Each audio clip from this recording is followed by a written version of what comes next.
Yan, wala ka sa kakabalik lang natin dito sa Ikundi 4 para update ulit sa ating mga pananim dito. Nabutan ko si Leslie, halos kakatapos lang magdilig. Yan, kaya medyo basa pa yung mga nakarantalong natin. Yan na. Tapos yung pinakahuling nilipan natin yung violet, yan. Medyo nakakabawi na. Tapos dito ngayon, nagtatanggal sila ng damo. Yan, si Leslie. Hello Leslie, how are you? Yan, September na yung klase nila. Malapit na. Yan o. Ito pala, ayaw niyang ganong matubig itong bell pepper. Yan, tapos itong mga okay no. Yan, kaso dito pala, naalala ko diba, itong kwento nito diba, dati tinanim natin kina Mami Abubu itong sibuyas. Hindi tumubo, sabi ko, di pa naman expired, pero bakit hindi tumubo, diba? 2027 pa. Pero nagtaka ako kasi dito, tinapon ko na lang siya. Ito siya, papakita ko. Tinapon ko na lang siya, akala ko na hindi natutubo. Naihalo ko sa kalabasa. Yun, nagulat ako sa laging pagdilig ni Leslie, tumubo siya. Ito yung mga ngayon. Ito, kaya may kalabasa siya sa ibaba. Ito, kung makikita nyo, ito yung mga mga sibuyas. Yan o, ang kapal. Hindi ko na napansin. Buti nung pagdilig ni Leslie, nakita ko ito yan, mga sibuyas oh. Di ba? Pero dito tumubo siya oh. Leslie, aquí punerawa también esa. Yan. Kailangan na patubigan din to. Bahala na dito to. Kaso matatabunan siya ng kailangan natin natang ilipat to eh. Kaso sayang naman kasi yung mga kalabasa natin. Ang ganda pa naman ng tubo kung lilipat natin. So yan, ito na rin yung mga pechay. O, yun yung mga pechay. Kaya lang medyo may naninira na rin. Siguro pag medyo malaki na ng konti na to, harvestan na natin kasi baka maunahan pa tayo ng mga ng mga sisekto. Yan, nagtatanggal ng damo sila Dana sama si Mireille.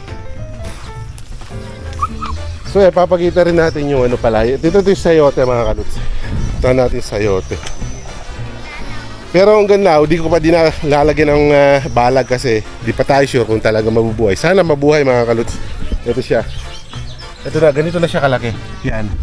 Tutok natin yung camera. Yan na siya. Maraming lamok ngayon mga kaluts.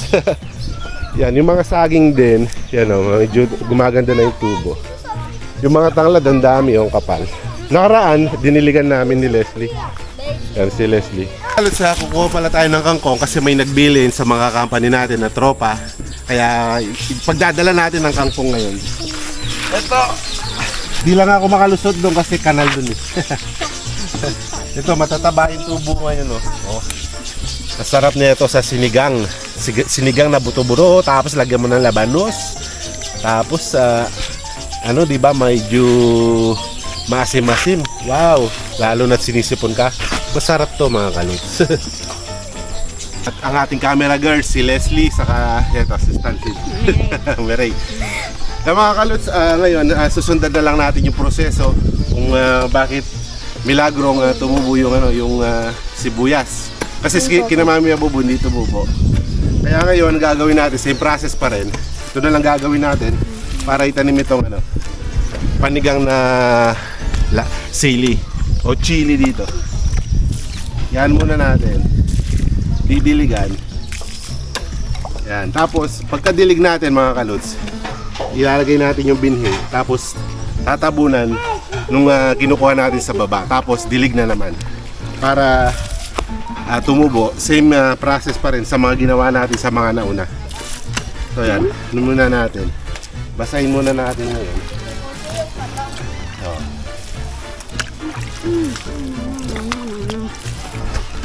Yan, ito na. Pupula na natin. Hindi na tayo kumuha ng buhangin. Para mabilisan na. Dapat talaga may buhangin ito nakahalo para sasaboy sana. Pero tansyahin na lang natin. Total. Ito, lilit.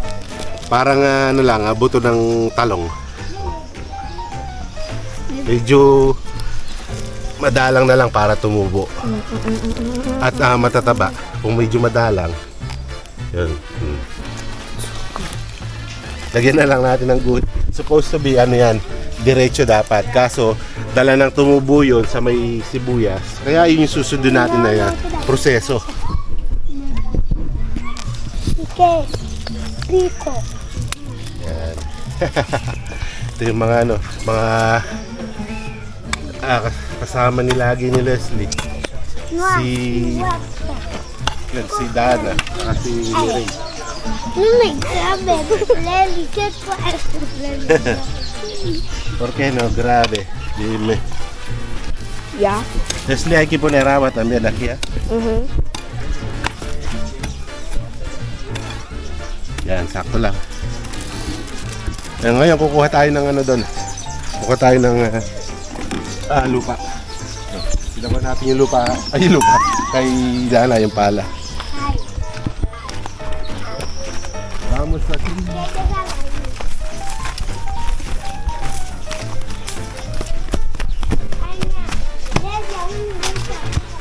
Kecape. Talagang yung normal lupa na sa atin. Kagaya sa Pinas, oh. Kaya tataba lupa rito. Di kagaya dito, medyo matigas. Si Leslie, ang ating masipag na camera girl, taga-dilig, assistant natin. Si Elvis kasi nakaraan, nilinis na to. Pero ngayon wala siya. May lakad yata si Elvis. ¿Dónde ha ido Elvis? No sé. No sé. ¿Por qué? Él no me llega a decir dónde él va. Ah, okay. Ano que tú vas a comer? Ito, ano to. Mataba yung lupa na to. Sa lagi paghahalo-halo natin sa matatabang lupa o fertilizer, sa katagalan na gaganda ito. Itong taniman ni Madam Kang. Hanggang sa lahat tutubo dito at mapapakinabangan niya. Yan, paunti-unti. Di ba? Di ba, David? See? Oo. Yan, ito, tapos na madiligan. Ito, di na namin tinaniman kasi itong kalabasa, nagapang na dito. Yan, so, pag nagtanim ka pa dito, di na mapapakinabangan. Di ba, David? Eh, mga kalis, kung di nyo na itatanong kung kanino yung lupa ito. Ito ay para sa kapatid ni, ni Madam Kang dati. Dati may naibahay dito, kaso giniba, lumipat na ng ibang lugar. Sa nakakatandang kuya ni Madam Kang, dati may bahay ito. Kaya nung ano namin, pagkatanim dito, ito may mga semento. Ito kasi di ko na tinanggal kasi para pag umulan, baka magiba to. Sayang yung tambak, di ba? Kasi tinambakan to. Yan na. Hanggang doon pa. Hanggang doon pa yung yung lupa nila. May muon. Dito uso yung muon. Tapos ito yung kinatumas. Tapos ito yung pinsan niya. Tapos yung dun sa kapatid niya, no? Tia. Ay. Abuela pala. Abuela ni Leslie. Ito, napagsabi ko ngayon. Gusto ko kinabangan natin yung hinukay. Ngayon, magiging to, fertilized din. At tapunan pa ng basura. Di ba yung pinaglinisan niya? Tinapon dito. Kaya yun. Paunti-unti, di ba?